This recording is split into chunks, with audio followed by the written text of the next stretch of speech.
Hay verdades tan íntimas que queman al pronunciarlas, tan profundas que definen cada fibra de tu ser. La mía es la historia de cómo mis propios anhelos, los más prohibidos, me arrastraron hacia el único hombre al que jamás debí desear, Juan, el esposo de mi madre.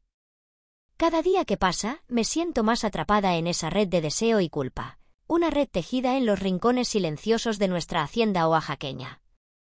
Esta historia es mi intento desesperado por entender cómo lo que comenzó como un susurro se convirtió en un grito, que destrozó mi mundo.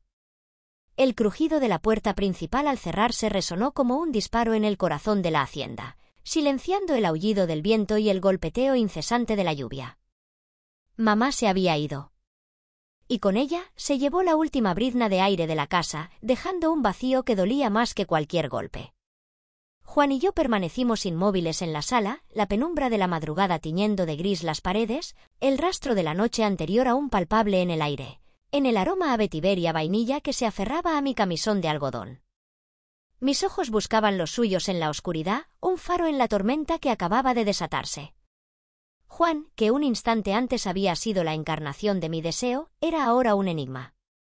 Su rostro, apenas visible a la tenue luz que se colaba por las ventanas, no revelaba arrepentimiento ni miedo.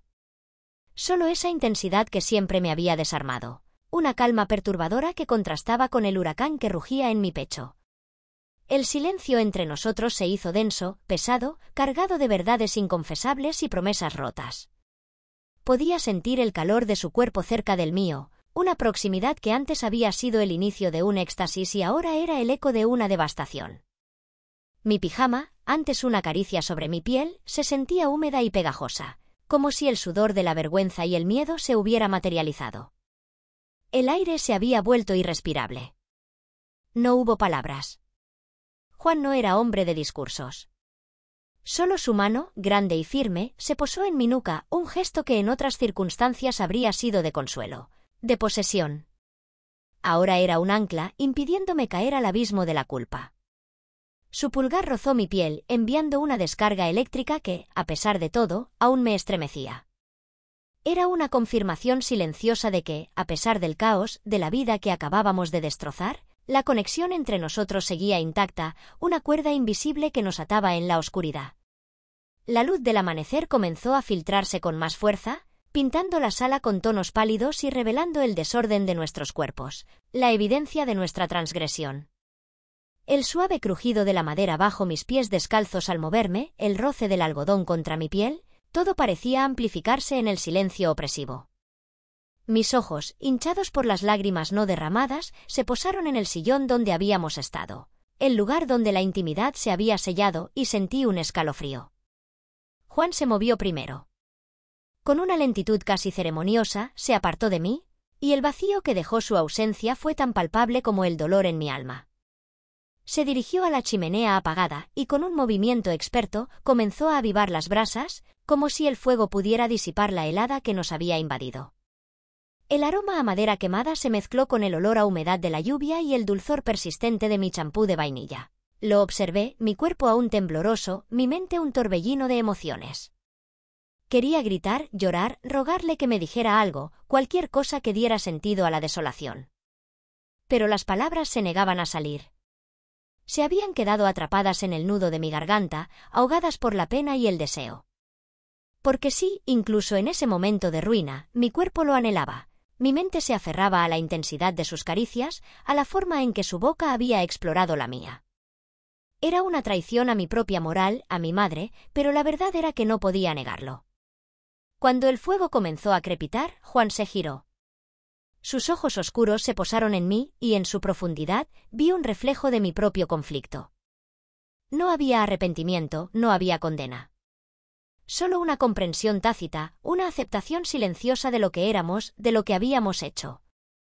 Era como si, a pesar de la devastación, existiera una extraña paz en su mirada, la certeza de que este era nuestro destino.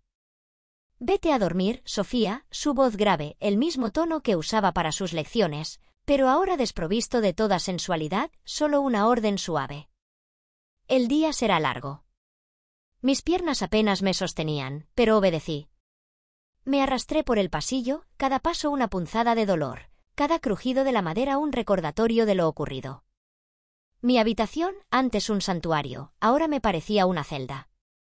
Me dejé caer sobre la cama, el lino fresco bajo mi piel, pero incapaz de ofrecerme consuelo.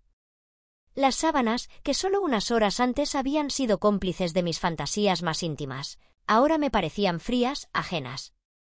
El sueño no llegó. Solo el eco del silencio de la hacienda, roto ocasionalmente por el crepitar del fuego en la sala, y la persistente imagen del rostro de mi madre, desfigurado por el dolor. Me envolví en las sábanas, apretándolas contra mi pecho, como si el contacto con la tela pudiera borrar la huella de Juan de mi piel, el sabor de sus besos de mis labios. Pero no podía. Estaba grabada a fuego, una marca indeleble que me recordaba la profundidad de mi caída. La mañana llegó con una lentitud tortuosa, bañando la hacienda con una luz cruda y despiadada. La ausencia de mamá era una presencia fantasmal, un vacío palpable en cada rincón. La cafetera permanecía apagada, el aroma a grano tostado que solía inundar la cocina, ausente. El silencio era lo único que nos acompañaba, un silencio que gritaba la verdad. Juan seguía en la sala, sentado junto a la chimenea, inmerso en sus pensamientos. Su camisa de lino arrugada, su cabello ligeramente revuelto. Parecía ajeno al mundo exterior, a la devastación que flotaba en el aire. Cuando me atreví a mirarlo, sus ojos se encontraron con los míos, y en esa mirada, sentí una extraña mezcla de rendición y desafío. Era como si el pacto sellado en la oscuridad de la noche, bajo el manto de la lluvia, se mantuviera firme, inquebrantable, a pesar de las consecuencias. No sabía qué hacer. Mi madre se había ido, y el hombre que había destrozado mi mundo, y a la vez, lo había reconstruido en secreto, seguía allí. ¿Qué seríamos ahora? ¿Un secreto a voces, dos almas perdidas en los escombros de una familia rota? La hacienda, antes nuestro refugio, se había convertido en la cárcel de nuestros deseos, y yo, Sofía, la joven con una imaginación desbocada, era ahora una prisionera de mi propio corazón. La puerta principal se cerró con un eco hueco que pareció tragarse el amanecer. El sonido de los pasos de mamá desvaneciéndose en la distancia fue el último vestigio de su partida, el epitafio de lo que habíamos sido. Me quedé allí, en el centro de la sala, con el pijama arrugado y el corazón latiéndome en las sienes como un tambor desbocado. Juan permaneció inmóvil, su figura alta proyectando una sombra que no era tan protectora como solía ser.